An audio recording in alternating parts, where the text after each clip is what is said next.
Hello everyone, आप सभी लोगों का एक बार फिर से आपके अपने YouTube channel massive skill mechanical में स्वागत है। दोस्तों, आज के इस वीडियो में मैं आप सभी लोगों को टॉप 10 आईसी इंजन यानी कि इंटरनल कंबशन इंजन के ऑब्जेक्टिव क्वेश्चंस और उनके आंसर डिटेल में डिस्कस करूंगा, जो कि आपके आने वाले कम्पिटिटिव एग्जाम के लिए काफ़ी ज़्यादा इंपॉर्टेंट रहेगा।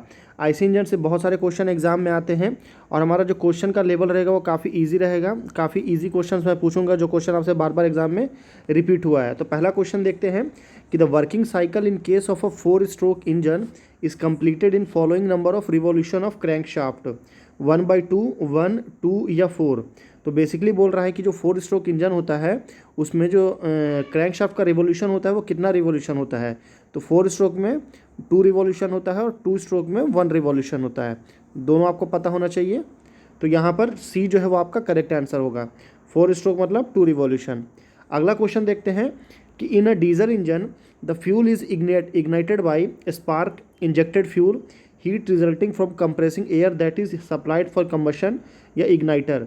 देखिए, डीजल इंजन की बात हो रही है। अगर यहाँ पे पेट्रोल इंजन या स्पार्क इग्निशन इंजन की बात होती तो वहाँ पे स्पार्क प्लग का यूज़ करते हैं, और डीजल इंजन में जो है वो हीट की वजह से होता है, heat resulting from compressing air that is supplied for combustion. तो सी जो है वो आपका करेक्ट आंसर होगा इस क्वेश्चन का। अगला क्वेश्चन देखते हैं कि scavenging air in a diesel engine means air use for combustion sent under pressure, forced air for cooling cylinder, burned air containing product of combustion या air use for forcing burn gases out of engine cylinder during the exhaust period. तो scavenging में basically क्या होता है, scavenging में क्या होता है कि मान लीजिए आपका कोई एक इंजन है,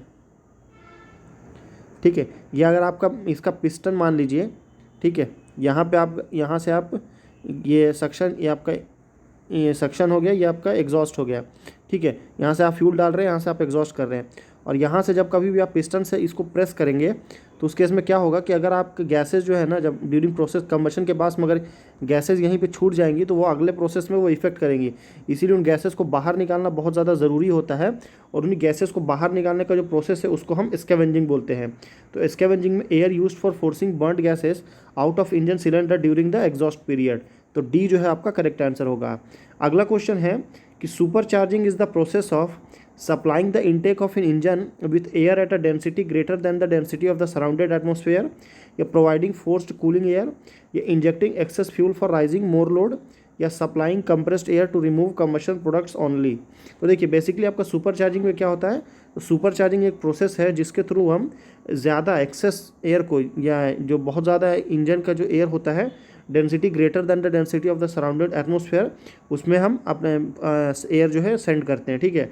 और सुपर चार्जिंग जो है वो जिसके थ्रू किया जाता है उसको क्या बोलते हैं, तो उसको हम सुपर चार्जर बोलते हैं, ये भी याद रखिएगा, ठीक है। सुपर चार्जर से हम सुपर चार्जिंग करते हैं।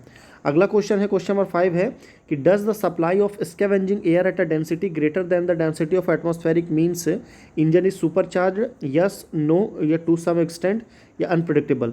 तो बेसिकली क्या होता है कि जो स्कैवेंजिंग जो सुपर चार्जिंग होता है, सुपर चार्जिंग में है ना हमेशा किसका यूज़ करते हैं, तो हमेशा हम फ्रेश एयर का यूज़ करते हैं। पर यहाँ पे कौन से एयर की बात हो रही है, स्कैवेंजिंग एयर। स्कैवेंजिंग एयर वो एयर होता है जिसमें आपका जो स्मोक का जो पार्टिकल्स होता है, स्मोक जो है वो साथ में होता है। तो इसीलिए ये जो है नो जो है करेक्ट आंसर होगा। अगला क्वेश्चन है कि the ratio of indicated thermal efficiency to the corresponding air standard cycle efficiency is called net efficiency, cycle efficiency, relative efficiency, या ओवरऑल इफिशिएंसी। तो रेशियो जो है किसका, इंडिकेटेड थर्मल इफिशिएंसी और एयर स्टैंडर्ड साइकिल इफिशिएंसी का, वो कहलाता है रिलेटिव इफिशिएंसी। तो सी आपका करेक्ट आंसर होगा। अगला क्वेश्चन देखते हैं कि compression ratio of IC engine is the ratio of volume of air in cylinder before compression stroke and after compression stroke, या volume displace by the piston per stroke and clearance volume in cylinder, या ratio of pressure after compression and before compression, या swept volume to cylinder volume. तो basically आपको क्या होता है, compression ratio का मतलब क्या होता है, compression ratio basically it's equal to होता है swept volume plus clearance volume बटे क्लियरेंस वॉल्यूम। ये आपका फॉर्मूला होता है किसका, ये आपका फॉर्मूला होता है कंप्रेशन रेशियो का। तो यहाँ पे जो है स्वेप्ट वॉल्यूम और प्लस क्लियरेंस वॉल्यूम मिला करके एग्जाम में इसको ऐसा भी लिखते हैं कि टोटल वॉल्यूम, ठीक है, टोटल वॉल्यूम बटे क्लियरेंस वॉल्यूम। ये भी आपका एक टर्म है, इसको लिख सकते हैं। तो टोटल वॉल्यूम का मतलब क्या होता है, तो ratio of volume of air in cylinder before compression. Compression से पहले जो वॉल्यूम होता है टोटल वॉल्यूम होता है, और कंप्रेशन के बाद क्या होता है, सिर्फ क्लियरेंस वॉल्यूम बचता है। तो क्लियरेंस वॉल्यूम। तो ये वाला जो है compression stroke and after compression stroke that is called compression ratio. अगला क्वेश्चन है कि the air standard efficiency of an Otto cycle compare to diesel cycle for the given compression ratio is same, less, more या more और less depending upon power rating. तो air standard efficiency जो है वो Otto cycle का as compare to diesel cycle से वो क्या होता है। तो इस क्वेश्चन का राइट आंसर क्या होगा आप मुझे नीचे कमेंट करके बताइए। अगला क्वेश्चन देखते हैं कि the calorific value of a gaseous fuel is expressed in terms of kilo calorie पर केजी, किलो कैलोरी पर मीटर स्क्वायर, किलो कैलोरी पर मीटर क्यूब। तो कैलोरीफिक वैल्यू किसका, गैसियस फ्यूल का। तो गैसियस फ्यूल का क्या होता है, तो गैसियस फ्यूल का होता है किलो कैलोरी पर मीटर क्यूब। मीटर क्यूब जो है वो आपका गैसियस कैलोरीफिक वैल्यू होता है गैसियस फ्यूल्स का। तो डी जो है वो आपका करेक्ट आंसर होगा। लास्ट क्वेश्चन देखते हैं, क्वेश्चन नंबर 10 है कि if the intake air temperature of IC engine increase its efficiency will increase, decrease, remain same, ये अनप्रिडिक्टेबल। तो बेसिकली क्या बोल रहा है कि आपका जो आईसी इंजन में मान लीजिए आपका ये पिस्टन है, ठीक है, ये पिस्टन है, पिस्टन के अंदर में ये ऐसा हुआ, यहाँ पे सक्शन, ये आपका सक्शन के लिए है और ये आपका एग्जॉस्ट के लिए है, ठीक है। तो ड्यूरिंग कोई भी यहाँ पे एसआई इंजन सीआई इंजन की बात नहीं हो रही, यहाँ पे बात हो रही आईसी इंजन की। कोई भी इंटरनल कंबशन इंजन के अंदर में अगर आप जो एयर जो भेज रही है, जो एयर आप यहाँ पे भेजेंगे उसका टेम्परेचर जो है अगर आप टेम्परेचर बढ़ा दें, ठीक है ना, टेम्परेचर क्या करें, टेम्परेचर बढ़ा दें तो उसकी इफिशियंसी क्या होगी इंजन की। तो देखिए जैसे जैसे आप टेम्परेचर बढ़ाएंगे एयर का तो उसकी इफिशियंसी जो है वो कम होने लगेगी। और सेम केस में अगर इसका ये टेम्परेचर कम कर दें तो इफिशियंसी इसकी बढ़ जाएगी। तो दोनों जो है एक दूसरे के डायरेक्टली प्रोपोर्शनल होता है। अगला क्वेश्चन, तो इसका राइट आंसर क्या होगा, राइट आंसर होगा increase, sorry IC engine increase then it is decrease. तो बी जो है आपका करेक्ट आंसर होगा।